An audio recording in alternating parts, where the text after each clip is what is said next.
When I talk about reading programs, what I'm really discussing is building a culture of reading in any school or library community. A culture is built with two factors, a practice and information. You may have a great practice of reading where your teachers or librarians hand out sheets of paper for your reading program. But here's a problem you run into when you hand out sheets of paper for your reading program. Your families may come home and they may be meticulous with regard to how they log their reading on that sheet of paper.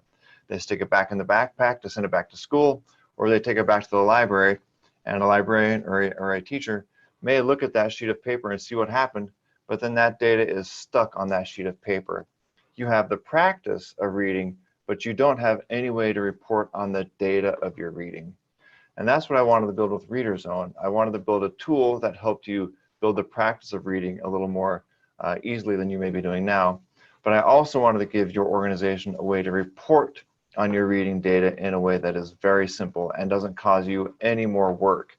Think about what it looks like if a child walks into an elementary school on their first day of kindergarten, and they know that this school is a school of readers.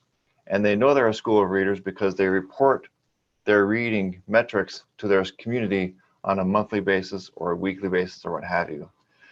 And that's what ReaderZone does. It, number one, allows you to create a practice of reading, but most importantly, it allows you to report on that reading and your reading achievement to anybody in your community.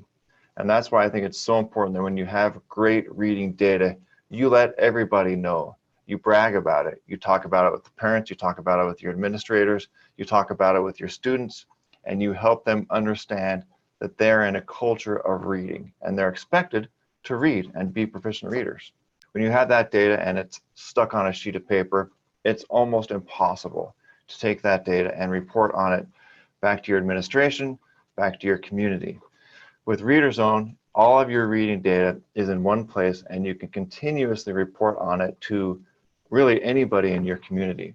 And that is how you're going to build a culture of reading, is you're going to have a practice of reading, and then you're going to report on that practice to your community and give everybody the idea that XYZ school or this library is a library or a school of readers. And we can prove it because here is the data.